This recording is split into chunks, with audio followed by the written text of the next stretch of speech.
Welcome sa Philippine Island Weather Update. Lagi ninyong kasama sa Balitang Panahon ngayon.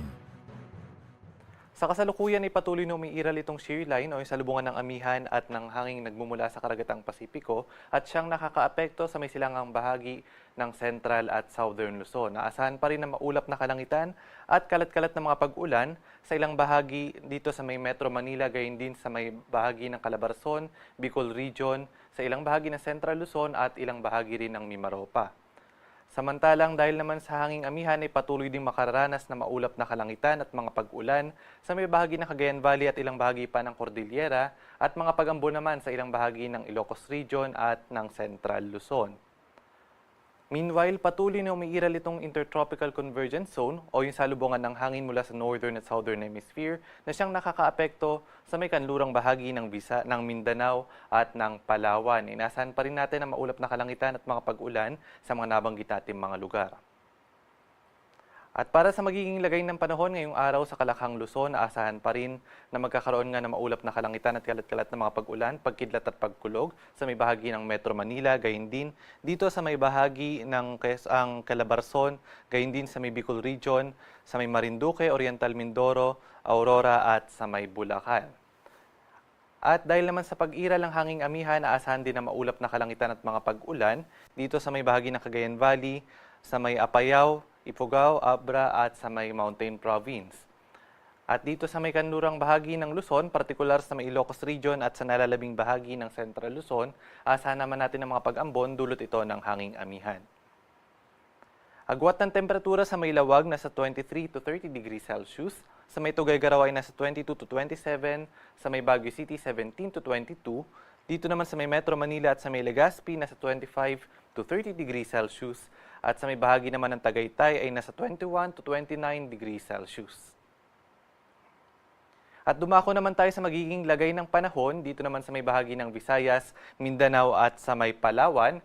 Asahan pa rin nga natin ang maulap na kalangitan at mga pag-ulan dulot ng Intertropical Convergence Zone o ng ITCZ sa may bahagi ng Zamboanga del Norte at sa may Palawan. At dito naman sa nalalabing bahagi ng Visayas at Mindanao, generally magkakaroon lamang ng mga isolated rain showers or thunderstorms. Agwat ng temperatura sa may Iloilo, Metro Cebu at sa may Tacloban nasa 26 to 32 degrees Celsius. At dito naman sa may bahagi ng Palawan, sa may Puerto Princesa at sa may Kalayaan Islands nasa 25 to 30 degrees Celsius. At sa may bahagi naman ng Cagayan de Oro, 24 to 31. At sa may Zamboanga City, 25 to 33. At dito na sa may bahagi ng Metro Davao ay nasa 25 to 32 degrees Celsius. At dahil nga sa epekto ng shear line, naasahan pa rin ngayong araw na magkakaroon ng heavy to intense na mga pag-ulan dito sa may bahagi ng Quezon at Camarines Norte. Meanwhile, moderate to heavy na mga pag-ulan naman sa may bahagi ng Aurora, Camarines Sur, Albay, Sorsogon at sa may Catanduanes. Iba yung pag-iingat po sa ating mga kababayan at maging alerto lalong-lalo na ngayong araw dulot ng mga malalakas na mga pag-ulan na maaaring magdala ng mga pagbaha at pagguho ng lupa. At magpapatuloy pa rin yung mga pag-ulan na dala ng shear line sa may bahagi ng Luzon, partikular heavy to intense na mga pag-ulan sa may Quezon at sa may Aurora at moderate to heavy na mga pag-ulan naman sa may bahagi ng Camarines Norte, Camarines Sur at Catanduanes, dulot pa rin ito ng epekto ng shear line. At dito naman sa bahagi ng Mindanao, aasahan din na moderate to heavy na mga pag-ulan sa may Surigao del Norte, sa may Dinagat Islands, gayon din dito sa may Surigao del Sur, sa may Davao Oriental, Zamboanga del Norte at sa may Zamboanga Sibugay.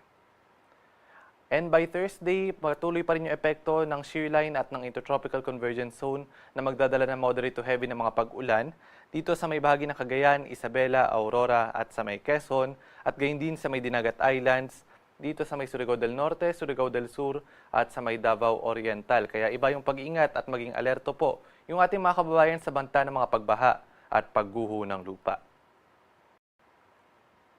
At ngayong araw, nakataas din yung ating gale warning sa mga baybayin ng Ilocos Norte, Cagayan kasama yung Babuyan Islands, Isabela, gayon din sa may Northern Aurora at sa may Northern and Eastern Coast ng Polillo Islands, sa may Camarines Norte, Camarines Sur at sa may Northern and Eastern Coast ng Catanduanes.